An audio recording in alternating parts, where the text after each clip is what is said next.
Okay, so for this test review, I'm just going to go through and do every problem. If there's only one in particular that you want to look at, then just feel free to skip ahead to that problem in the video. Okay, so I'm going to talk through this. When you are multiplying complex numbers together, we're going to FOIL. So first term's 3 times 8 gives me 24. Outer gives me plus 6i. Inner gives me negative 40i. And last gives me negative 10i squared. Now the key here is when you have an I squared, you have to remember that that technically is negative 1. So that's going to change that to a positive 10. So then I can add 10 and 24 together to get 34. Add my like terms together to get negative 34i. And you're done. Okay. Here I'm going to multiply together. So we have not multiply. I'm dividing. When you're dividing complex numbers, you have to multiply by fancy form of 1. That fancy form of 1 is called the conjugate. So we're going to FOIL across the top.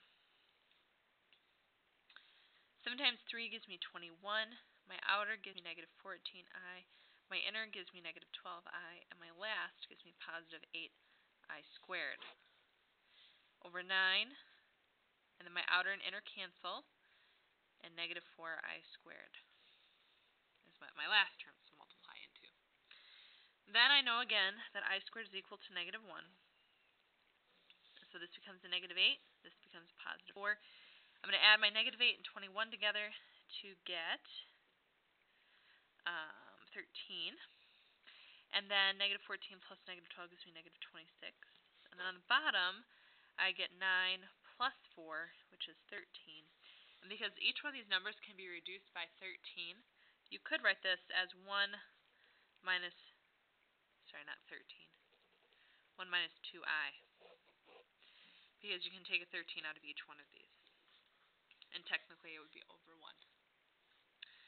Okay, this last one, I'm going to change this one. Now, if you were to FOIL this together, your answer would have been 40 plus 20i minus 16i minus 8i squared, or 48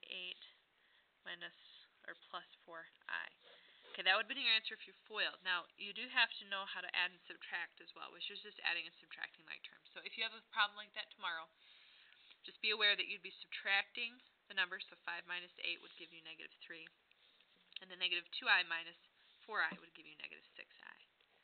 Okay, so if you're just adding or subtracting like terms, if you're adding and subtracting complex numbers, you just add and subtract like terms. For number 2, to plot both of these complex numbers, you have to first label your axes. This is your real axis, and this is your imaginary. So 2 minus 5i, 2 is my real number, so I go over 2 on the real axis. Negative 5i is my imaginary, so I'm going to go down 5, 1, 2, 3, 4, 5, and then mark my point. And that's 2 minus 5i. Negative 3 plus 6i, negative 3 is my real part, so I go over negative 3. And plus 6i, 1, 2, 3, 4, 5, 6, gives me that point right there. You have to label the axes, plot the points, and label them appropriately. I know I'm going fast, that's because this is a review, so keep that in mind. Okay, for number 3, this is going with a pattern that we talked about in a video, and if you haven't seen the S14 video, it's under the sub-practice, also under the Algebra 2 videos for Unit 2, so you can check that out if you want more explanation, because I'm going to kind of run through this. We know I is equal to the square root of negative 1, so I squared would be negative 1. I cubed would be like multiplying those two together, so you get negative square root of negative 1. And I to the 4th would be like taking I squared and multiplying it by I squared, which is then 1. This pattern repeats over and over again, because if we were to go to find I to the 5th, it would be I to the 4th times I would be I to the 5th, so you just get the square root of negative 1 again. So this pattern keeps repeating itself.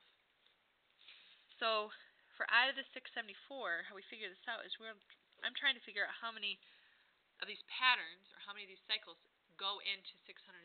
So I'm going to divide those numbers, 674 divided by 4, and I get 168.5.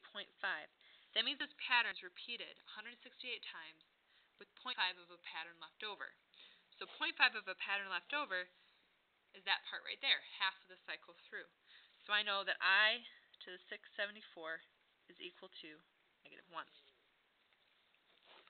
Now, to explain how you know, you'd have to, in words, say what I just said here about the pattern repeating itself. We're going to do the same thing with the 49 power. 49 divided by 4 gives me 12.25. 12 full patterns going to 49 with 0.25 left over. 0.25 is 1/4 of the cycle, so it's that first expression there. So I to the 49 is going to equal the square root of -1. Now when you explain how you know, you only have to explain once, because it's going to be the same explanation for both. Okay, for number 4, graph the following function. This one's in standard form, so we start by finding the x value of the vertex, -b over 2a, which gives me -3 over 2 times -8, or 3/16. That goes in the middle of my table. I'm going to pick 2 values to the left, 2 values to the right, and then in my calculator, I'm going to go ahead and put that function, -8x squared plus 3x minus 7, and go to my table. I have -1, 0, 3/16, 1, and 2. And then I'm going to write those down, -18, -7, -6.7, -12, and -33. Since these are kind of large numbers that I have to plot, I'm going to let my y's go up by, we'll say, 2. Okay. -1, -18. So now I'm just going to plot these points. 1, 2, 3, 4, 5, 6, 7, 8. Okay. 0, -7. 1, 2, 3, right there. 3/16, which is about right there. -6. 1, 2, 3.7. Really close. 1, -12. 1, 2, 3, 4, 5, 6. And 2, 33. That's 12, 13, 14, somewhere down here. Okay, I'm going to go ahead and connect those. I have a maximum point, and my coordinates of my vertex are 3/16, -6.7. So that's my vertex there. Domain is all reals. Range is y values that are less than or equal to that highest point there, which is -6.7. Number 4b. This is intercept form. To start with intercept form, we're going to set both factors equal to 0. You get x equals -5 and x equals, positive 5 and x equals -9. I'm going to go ahead and plot those first. 1, 2, 3, 4, 5, 6, 7, 8, 9. And 1, 2, 3, 4, 5. And then I'm going to find the middle point by adding up my two x-intercepts and dividing by 2. -9 plus 5 is -4. Divided by 2 is -2. And then I'm going to go ahead and plug that -2 in.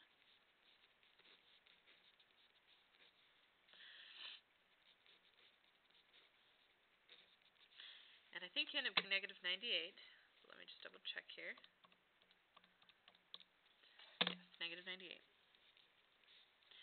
Okay, so this is my vertex, the x-coordinate and the y-coordinate of my vertex. So I'm going to go ahead and plot that. I'm going to let each y value be worth 10. So -2, 1, 2, 3, 4, 5, 6, 7, 8, 9, 10, almost 10. And I'm going to go ahead and connect dots here. I have a minimum point. The domain is all reals, and the range is y values greater than or equal to -98. Okay, I'm flipping again. For this one, and draw brackets. This graph moves to the right 4 and down 3, and then I'm going to go ahead and find my small table of values. Plugging -1 in, -1 squared is 1, 1 times -3 is -3, plugging 0 in, you get 0, plugging in 1, 1 squared is 1, 1 times -3 is -3. Then I go and plot those 3 points. And then each one of those points, I'm going to shift right 4. 1, 2, 3, 4. And down 3. 1, 2, 3. And when you shift all your points, it should be in that general location. This is a max of 4, -3. Your domain is all reals. Your range or y value is less than or equal to -3. Okay, for number 5, what I would do for number 5 to review this, or to see if you have everything you should have, you can either send me this page and get some feedback that way tonight, or you could go to the sub-work, all that list of videos and practice and standards.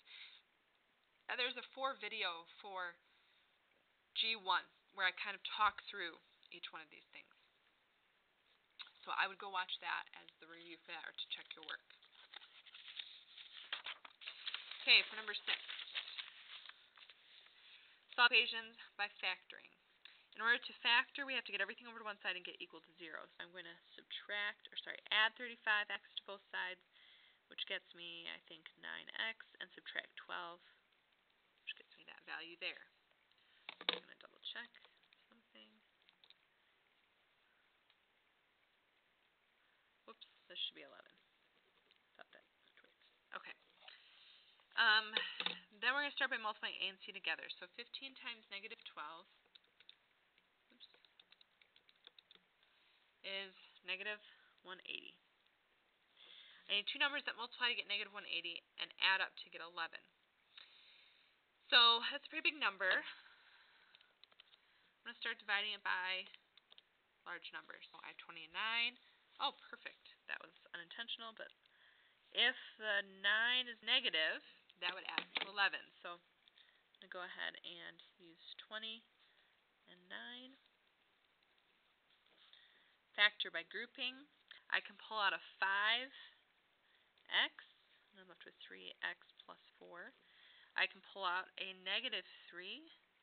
I'm left with 3x plus 4. And so you get 5x minus 3, 3x plus 4. And then we're going to set both of these equal to 0 to solve.